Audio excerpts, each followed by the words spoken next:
Hey, welcome back to the Power Education YouTube channel. Today is going to be a little bit different. I want to talk a little bit less about the technical side of things and a little bit more about just the show design aspect. Something that I've thought a lot about and we've had to consider a few times in the club when designing shows is if you're going to fire from multiple firing positions and kind of the implications that has. And I wanted to think of a good visual way to represent some of the concepts I'm going to talk about. So I have some styrofoam and some colorful drain cleaners that are going to represent some different effects, and we'll kind of talk about my thoughts on how firing from different positions begins to affect the show. So this little guy here, we'll say this is the audience, and then we'll say we've got some, mines, comets, or something like that. Maybe these are some bigger comets, or we could even say they're smaller shells. I didn't make any kind of breakup there, but so a slightly bigger effect, and then back here we've got some shells or whatever. And so basically the concept that I think about a lot when I either see a show that's firing from multiple positions, or if I want to design a show firing from multiple positions, is you've got to think about the effect and its height and its relation to other effects and its relationship to the audience. And so what I mean by that is, I'm going to try and show this here, if this is my audience, if I only have one position for my show, all my effects are essentially firing from the same location. So what that really ends up looking like is I can really see the differences in height between them. So if this effect is only going 60 feet, and this effect is going 100 feet, and this effect is going 200 feet, I really see the separation in those because they're all at the same spot. My perspective to where I'm looking, the difference between them, between me and them, they're all in the same spot. So my perspective when I'm looking at these effects, I'm seeing the different layers stacked very neatly. If we start to space that out, so let's say we move this forward frontage much closer. As I start to space that out, my vantage point starts to change, whereas before, the top of this effect, I'm using this as my kind of line of sight, from over here, and this guy is kind of tall in relationship to these effects. This dude, if we're saying this is 60 feet, this dude is not 60 feet tall. So we'll kind of go from the ground here. My line of sight, if I'm going from the ground, from my audience, way back here, however far away this is, you can see it's a pretty shallow angle. Whereas if I start to bring this effect closer, it's really going to raise my point of view, basically how high in the sky that effect is looking to me, even though it's still only going 60 feet high, if that's what we said it is. It's so much closer to me that perceptually it's going much higher. So essentially what that is meaning then, if we keep this here and this here, and we've moved these green effects closer, my perception is now that these effects are going as high as these effects. If we continue this line of sight on over, we see that that's roughly the same. So the point being there is that these effects can totally hide something back here, further away. So if these are comets and these are comets, you may lose this entire effect back here because all you're seeing are these effects up here.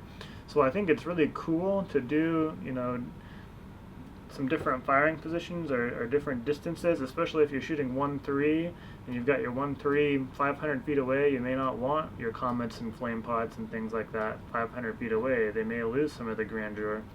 But kind of vice versa, if you're doing some effects up close, you've got to keep in mind, if I've got 3-inch shells way back here, are these effects, by the time I account for the distance and the perception of my audience, are these effects going to be the same height as my effects that are further away when the audience is perceiving it.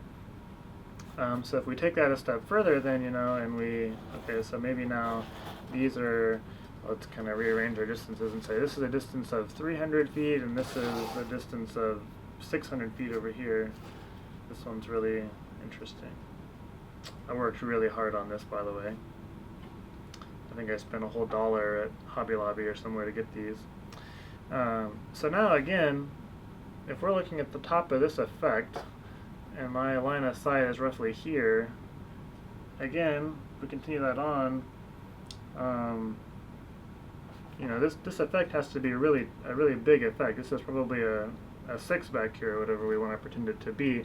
If it was any smaller, down any lower, I actually may not see it, or it would appear to be breaking over here at the same height as these smaller effects. So just something to think about. I think this really came into play for a show we did in St. Louis a few years ago. I think we had our 1-3 at roughly 350, or our 1-4 position roughly at 350 or 400 feet from the crowd, and our 1-3 position was more like 600 feet from the crowd.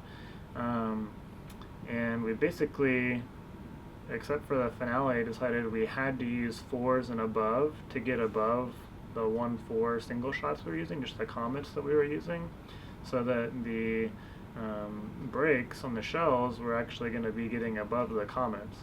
So just something to keep in mind, whereas if everything was together, 3 would be plenty to get over those comets.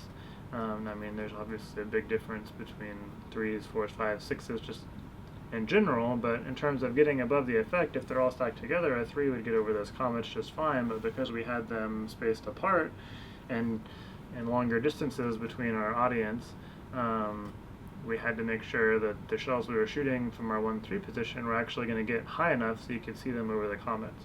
So just something that I think about a lot. I see a lot of people doing a lot of different positions and a lot of different distances from the audience. I think that's great when the situation calls for it. Sometimes I think people overthink things a little sometimes, and make their setup more complex than it needs to be.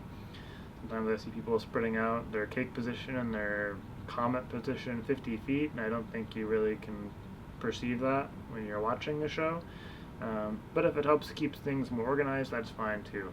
I'm not trying to come down on anybody. I think it's easier if you can to just use less positions. Trying to think if there's anything else I was going to show with my awesome little models I made here. I don't think so at this time. That was really the main thing I wanted to talk about, was just the perception that your audience has when you start spacing out, where you're putting effects in terms of how far they are from your audience. So just something to keep in mind. I guess the other thing I was going to talk about is smoke.